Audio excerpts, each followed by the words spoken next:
আমি সঙ্গীতা। আমি আজকে আপনাদের গুড়জাউলি মাছ সর্ষে পোস্ত বাটা দিয়ে বিনা তেলে রান্না করে দেখাবো। প্রথম শুকনো কড়াইয়ে আমি কালো জিরে আর 3টে কাঁচা লঙ্কা চিড়ে ফোড়ন দিলাম। এবার কাঁচা লঙ্কাগুলো একটু চেপে চেপে ভেজে নিলাম, যাতে ভাজাও হয়ে যায়, সুন্দর ফোড়নের গন্ধ বেরোয়। এর মধ্যে আমি মিক্সির জারে সর্ষে পোস্ত আর 4টে কাঁচা লঙ্কা বেটে নিয়েছি। আর একবার 1 চিমটে হলুদ দিয়ে আর একবার মিক্সির জারটা ঘুরিয়ে নিয়েছি।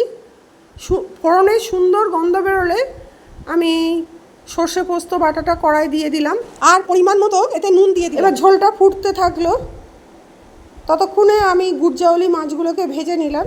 ঝোলটা ফুটে উঠলে আমি গুড়জাউলি মাছগুলো আর 3টে চেরা কাঁচা লঙ্কা দিয়ে চাপা দিয়ে দিলাম, যাতে মাছগুলো সুসিদ্ধ হয়ে যায়।